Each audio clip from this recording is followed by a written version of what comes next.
Hola, hola, buenos días. ¿Qué tal, amigas y amigos? Muy buenos días tengan todas y todos. Sean bienvenidos y bienvenidas a la entrega de hoy de su programa Con el Consumidor.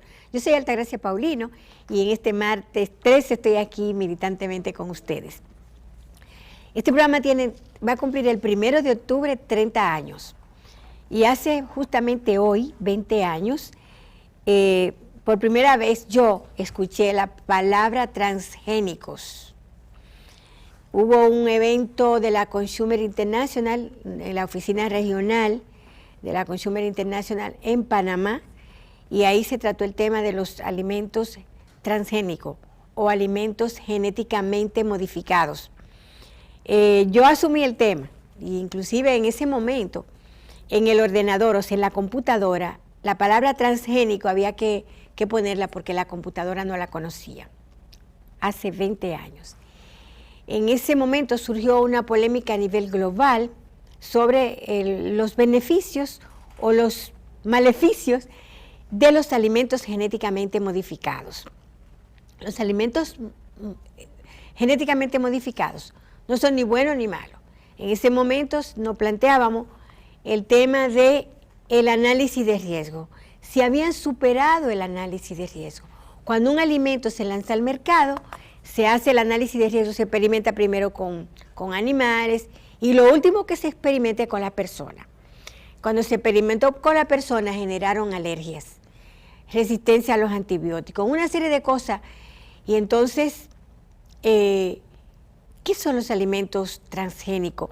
¿Qué es un alimento genéticamente modificado?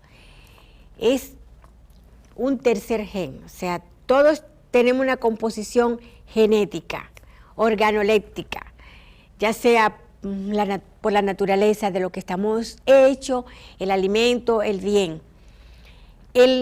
La transgenia, el alimento transgénico se produce cuando un tercer gen, que nada tiene que ver con los genes originales de la materia, es insertado para cambiar un poco la fisonomía y la composición del alimento. Por ejemplo, ¿qué se busca o qué se buscó con lo transgénico? Para vendernos la idea de la bondad era que la semilla transgénica iba a florecer en el desierto, que el Sahara se iba a llenar de maíz y todo ese tipo de cosas, porque la semilla transgénica es resistente a todo, a todas las plagas, a todo, y que el hambre en el mundo se iba a desaparecer. A 20 años de eso hay más hambre en el mundo que cuando estaban experimentando con ello. ¿Qué sucede con la semilla transgénica? Por ejemplo, uno de los experimentos iniciales que se hicieron con la transferencia de genes fue con el tomate.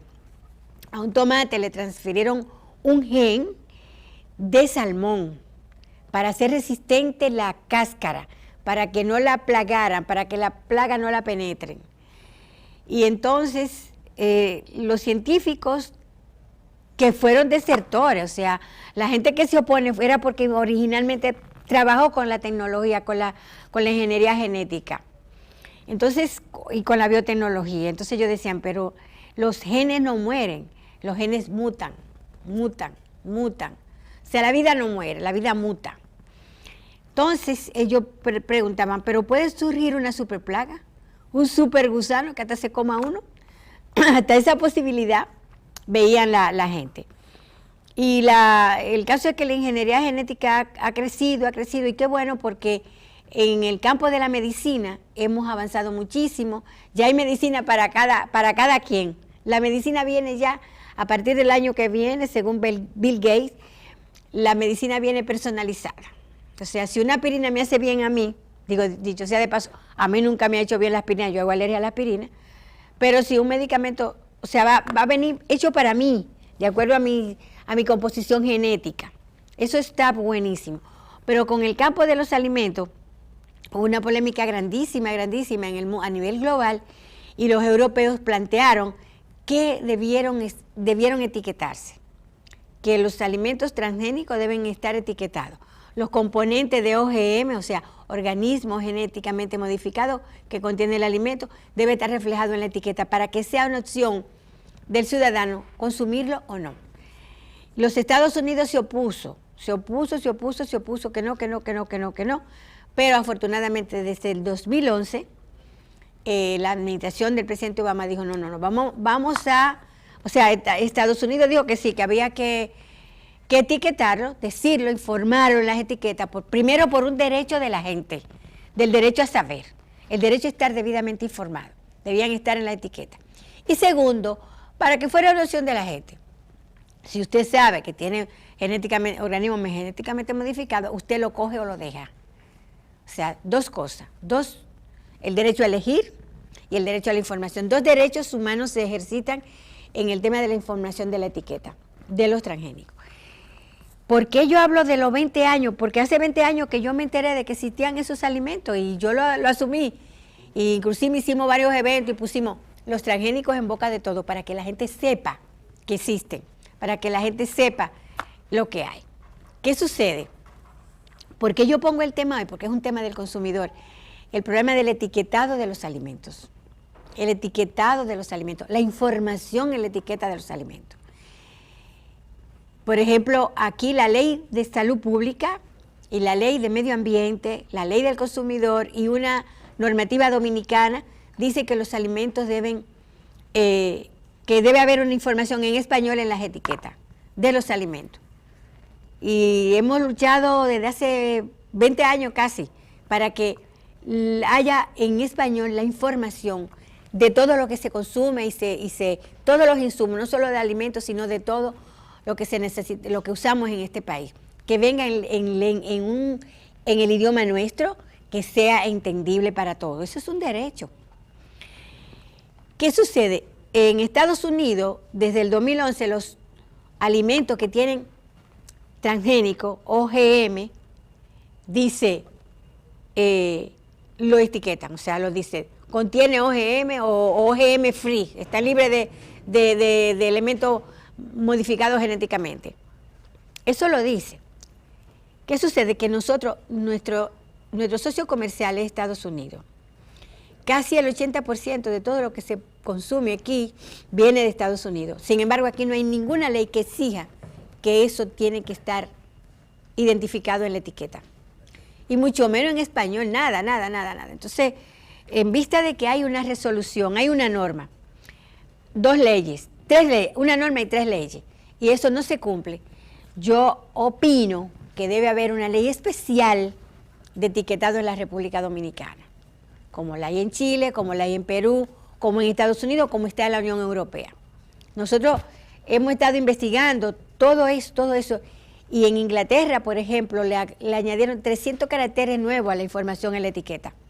Entonces, ¿por qué nosotros tenemos que quedarnos atrás? ¿Por qué nosotros tenemos que recibir todo? ¿Por qué nosotros no tenemos ninguna norma? Aquí viene de todo, no solo transgénico, de todo.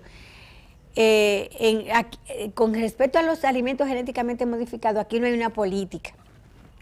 En Perú pusieron una moratoria de 20 años para que no se siembren semilla transgénica, porque ellos tienen una gran biodiversidad, y ellos temen que se lleven el patrón genético, que la tierra, que se esterilice la tierra, que no puedan cultivar más, y entonces ellos hicieron una moratoria. Aquí no hay política para eso.